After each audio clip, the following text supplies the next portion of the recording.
भारत का राष्ट्रपति, ये पद आखिर है क्या? सिर्फ एक नाम का पद या इसके पीछे कोई असली ताकत भी है? चलिए, आज इसी सवाल की गहराई में उतरते हैं और समझते हैं कि भारतीय संविधान में राष्ट्रपति की भूमिका असल में है क्या और ये हमारे लोकतंत्र के लिए इतनी जरूरी क्यों है। तो पहला और सबसे बड़ा सवाल, भारत में सबसे ताकतवर कौन है? वो प्रधानमंत्री जो सरकार चलाते हैं या फिर राष्ट्रपति जो पूरे देश के मुखिया हैं? सुनने में तो ये सवाल बहुत सीधा लगता है ना, पर इसका जवाब उतना ही दिलचस्प और थोड़ा सा पेचीदा भी है। चलिए मिलकर पता लगाते हैं। और इस सवाल का जवाब हमें कहीं और नहीं, हमारे संविधान की नींव में ही मिलता है। तो चलिए देखते हैं कि हमारे संविधान बनाने वालों ने राष्ट्रपति के पद को आखिर गढ़ा कैसे और क्यों उन्होंने एक गणराज्य बनाने का फैसला किया। देखें, ये कोई एक रात का फैसला नहीं था, ये एक पूरा सफर था। 1946 में जब संविधान सभा पहली बार मिली, वहां से लेकर 1950 में भारत के गणतंत्र बनने तक, और इसी ऐतिहासिक सफर में एक बहुत बड़ा मोड़ आया 24 जनवरी 1950 को, जब डॉक्टर राजेंद्र प्रसाद को भारत का पहला राष्ट्रपति चुना गया। ये हमारे लोकतंत्र की शुरुआत का एक बहुत ही सोचा समझा कदम था। और इस सब के केंद्र में क्या है? हमारे संविधान की प्रस्तावना के ये पावरफुल शब्द, हम भारत के लोग। सोचिए, ये कितना क्रांतिकारी विचार था उस समय। इसका मतलब ये था कि अब सत्ता किसी राजा महाराजा के हाथ में नहीं होगी, बल्कि वो सीधे भारत की जनता से आएगी। और राष्ट्रपति का पद वो इसी महान विचार का प्रतीक है। तो ये गणराज्य या रिपब्लिक होता क्या है? इसका बहुत सीधा सा मतलब है कि देश का जो सबसे बड़ा पद है वो किसी खानदान की विरासत नहीं होगा, देश का मुखिया राजा या रानी नहीं होगा, बल्कि उसे चुना जाएगा। हमारे संविधान बनाने वालों के लिए ये बात बहुत बहुत जरूरी थी। अच्छा, तो अब आते हैं सबसे दिलचस्प हिस्से पर, राष्ट्रपति की शक्तियां। आखिर संविधान ने उन्हें कौन कौन से अधिकार दिए हैं? आइए इन्हें 3 बड़े हिस्सों में बांटकर समझते हैं। जरा इन शक्तियों का दायरा सोचकर देखिए। प्रधानमंत्री से लेकर सुप्रीम कोर्ट के जज तक, राज्यों के गवर्नर से लेकर चुनाव आयुक्त तक, देश के लगभग हर बड़े और अहम पद पर नियुक्ति राष्ट्रपति ही करते हैं। असल में तो सरकार का हर एक काम ऑफिशियली उन्हीं के नाम पर किया जाता है। ये वाकई में एक बहुत बड़ी जिम्मेदारी है। आप बात करते हैं कानून बनाने की प्रक्रिया की। इसमें भी राष्ट्रपति की भूमिका बहुत अहम है। संसद का सत्र कब बुलाना है, ये वही तय करते हैं। और सबसे जरूरी बात, संसद से पास हुआ कोई भी बिल तब तक कानून नहीं बन सकता जब तक उस पर राष्ट्रपति के दस्तखत न हो। मतलब उनके बिना कोई कानून बन ही नहीं सकता। वो संसद का एक अटूट हिस्सा हैं। और फिर आती हैं आपातकालीन शक्तियां। ये राष्ट्रपति के सबसे गंभीर अधिकारों में से हैं। मान लीजिए युद्ध की स्थिति है या देश पर कोई बड़ा संकट आ गया है, तो देश की सुरक्षा के लिए राष्ट्रपति को कुछ असाधारण कदम उठाने की शक्ति दी गई है। जाहिर है इन शक्तियों का इस्तेमाल बहुत ही खास और गंभीर हालात में ही होता है। अच्छा, इतनी सारी शक्तियां देखने के बाद मन में एक सवाल जरूर आता है, क्या राष्ट्रपति की शक्ति पर कोई लगाम भी है या वो जो चाहें कर सकते हैं? तो इसका जवाब है नहीं। और यहीं पर हमारे संविधान का सबसे खूबसूरत संतुलन सामने आता है। यही है भारत के पार्लियामेंट्री सिस्टम का सबसे बड़ा सिद्धांत। आर्टिकल 74(1) साफ साफ कहता है कि राष्ट्रपति को प्रधानमंत्री और उनकी कैबिनेट की सलाह पर ही काम करना होगा। और 1976 में 42वां संशोधन ने तो इस सलाह को मानना राष्ट्रपति के लिए जरूरी ही बना दिया। इसका मतलब बिल्कुल साफ है, असली कार्यकारी शक्ति जनता द्वारा चुनी हुई सरकार के ही हाथ में है। लेकिन कहानी में एक छोटा सा ट्विस्ट है। 1978 के 44वें संशोधन ने राष्ट्रपति को एक छोटी लेकिन बहुत महत्वपूर्ण शक्ति दी। वो ये कि वो सरकार की किसी सलाह को एक बार फिर से सोचने के लिए वापस भेज सकते हैं। हाँ, ये जरूर है कि अगर सरकार वही सलाह दोबारा भेज दे तो फिर राष्ट्रपति को उसे मानना ही पड़ेगा। ये एक बहुत ही बेहतरीन संतुलन है ना? राष्ट्रपति एक गाइड की तरह है, लेकिन आखिरी फैसला चुनी हुई सरकार का ही होता है। तो अब सवाल फिर वही है, अगर राष्ट्रपति को आखिर में सरकार की सलाह माननी ही है, तो फिर ये पद इतना महत्वपूर्ण क्यों है? क्या ये सिर्फ एक रबर स्टैंप है जैसा कि कुछ लोग कहते हैं? जवाब है बिल्कुल भी नहीं। राष्ट्रपति की असली भूमिका इन शक्तियों से कहीं ज्यादा बड़ी है। वो पूरे गणराज्य के प्रमुख हैं, देश के पहले नागरिक। वो रोज की राजनीतिक खींचतान से ऊपर उठकर राष्ट्रीय एकता के सबसे बड़े प्रतीक हैं। वो संविधान के गार्डियन हैं, जो ये देखते हैं कि सरकारें अपनी सीमाओं में रहकर काम करें। और सबसे बड़ी बात, वो शासन में एक निरंतरता और स्थिरता की गारंटी हैं। तो हम आज की बात इसी एक अहम सवाल के साथ खत्म करते हैं। क्या भारत के राष्ट्रपति सिर्फ एक औपचारिक प्रमुख है या फिर वो संविधान के अंतिम रक्षक हैं? सच तो ये है कि ये एक ऐसा पद है जो शक्ति और संयम, अधिकार और सलाह के बीच एक बहुत ही नाजुक संतुलन पर टिका है।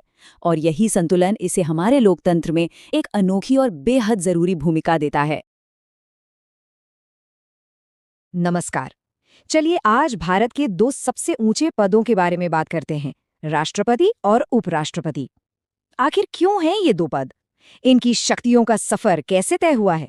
आज हम इसी कहानी को समझेंगे, ब्रिटिश राज से लेकर आज के आधुनिक गणतंत्र तक। देखिए, भारत की जो लीडरशिप का स्ट्रक्चर है ना, वो कोई एक्सीडेंट नहीं था। ये एक बहुत सोचा समझा फैसला था। तो चलिए इस सवाल की तह तक चलते हैं कि आखिर हमें इन दोनों पदों की जरूरत क्यों पड़ी। तो आज हम क्या क्या देखने वाले हैं। सबसे पहले हम औपनिवेशिक शासन की विरासत को समझेंगे, फिर देखेंगे कि कैसे एक नए गणतंत्र का निर्माण हुआ। इसके बाद राष्ट्रपति और उपराष्ट्रपति के संवैधानिक पद, उनके कर्तव्य और कार्यों पर नजर डालेंगे, और आखिर में इन दोनों के बीच जो मुख्य अंतर हैं उन्हें समझेंगे। अच्छा, राष्ट्रपति की भूमिका को पूरी तरह समझने के लिए हमें पहले उस सिस्टम को समझना होगा जिसे बदलने के लिए इस पद को बनाया गया था।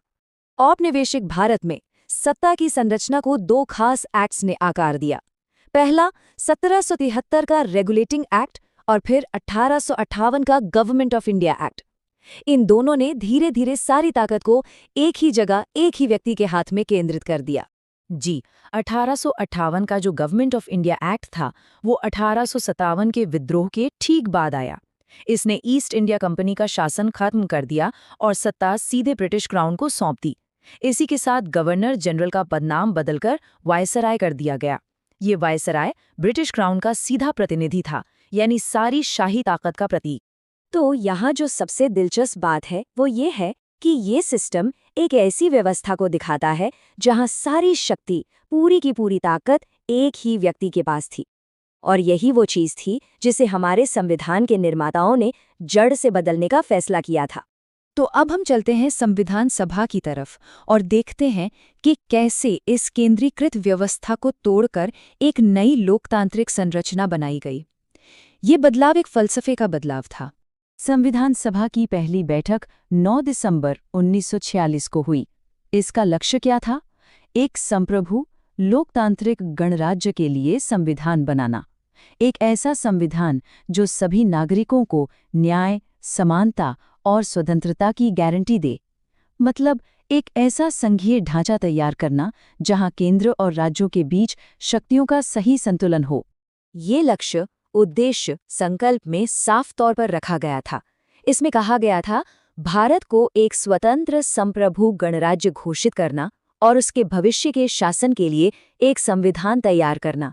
मतलब साफ था, औपनिवेशिक अतीत से पूरी तरह अलग होकर एक ऐसी सरकार बनाना जो लोगों के प्रति जवाबदेह हो, किसी विदेशी ताकत के प्रति नहीं।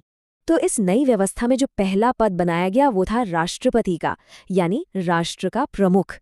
लेकिन यहाँ एक बहुत बड़ा फर्क था। ये पद वायसराय की ताकत जैसा बिल्कुल नहीं था। हाँ, अनुच्छेद 53 ये कहता है कि संघ की सारी कार्यपालिका शक्ति राष्ट्रपति में निहित होगी। लेकिन, और ये लेकिन बहुत जरूरी है, इस शक्ति का इस्तेमाल वो मंत्री परिषद की सहायता और सलाह पर करते हैं। यही चीज लोकतांत्रिक जवाबदेही सुनिश्चित करती है। राष्ट्रपति के पास कई महत्वपूर्ण संवैधानिक शक्तियां हैं। वो प्रधानमंत्री, मंत्री परिषद और राज्यपालों की नियुक्ति करते हैं, संसद का सत्र बुलाते हैं और लोकसभाओं को भंग भी कर सकते हैं। सुप्रीम कोर्ट और हाईकोर्ट के जजों की नियुक्ति भी वही करते हैं। उनके पास क्षमादान की शक्ति भी है और आपातकाल लगाने की भी। ये जो क्षमादान की शक्ति है, जिसका जिक्र अनुच्छेद 72 में है, ये एक बहुत बड़ी न्यायिक जिम्मेदारी है। ये राष्ट्रपति को कुछ कानूनी मामलों में हस्तक्षेप करने का अधिकार देती है। और हाँ, संविधान राष्ट्रपति को संकट के समय में असाधारण शक्तियां भी देता है, जैसे अनुच्छेद 352 के तहत युद्ध की स्थिति में राष्ट्रीय आपातकाल, अनुच्छेद 356 के तहत किसी राज्य में संवैधानिक विफलता पर राज्यापातकाल और अनुच्छेद 360 के तहत वित्तीय स्थिरता को खतरा होने पर वित्तीय आपातकाल। अच्छा, तो अगर राष्ट्रपति राष्ट्र के प्रमुख हैं, तो फिर उपराष्ट्रपति का खास काम क्या है? हमें इस पद की जरूरत क्यों पड़ी? चलिए देखते हैं। उपराष्ट्रपति के पद का जिक्र संविधान के अनुच्छेद 63 में किया गया है और इनके दो बहुत ही स्पष्ट और मुख्य काम हैं। तो देखिए, उपराष्ट्रपति का सबसे पहला और मुख्य काम है राज्यसभा यानी काउंसिल ऑफ स्टेट्स के पदेन सभापति के तौर पर काम करना। ये अनुच्छेद 64 में लिखा है।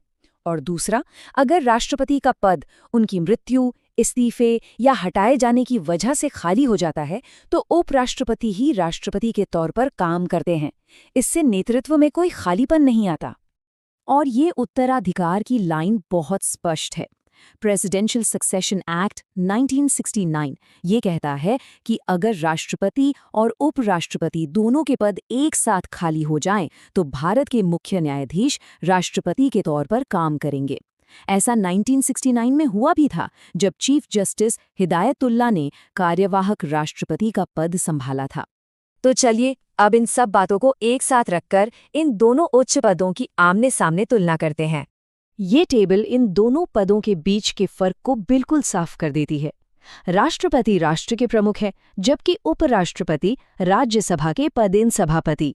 राष्ट्रपति के पास संघ की सारी कार्यपालिका शक्ति होती है, जबकि उपराष्ट्रपति के पास कोई सीधी कार्यपालिका शक्ति नहीं होती। योग्यता में भी फर्क है। राष्ट्रपति के लिए लोकसभा सदस्य बनने की योग्यता चाहिए, तो उपराष्ट्रपति के लिए राज्यसभा की, और पद से हटाने की प्रक्रिया भी अलग-अलग है। ये दिखाता है कि कितनी सोच समझकर शक्तियों का बंटवारा किया गया है। तो अंत में एक अकेले सर्वशक्तिशाली वाइसराय के सिस्टम से हटकर राष्ट्रपति और उपराष्ट्रपति की इस व्यवस्था को अपनाना, ये भारत के लोकतांत्रिक सिद्धांत का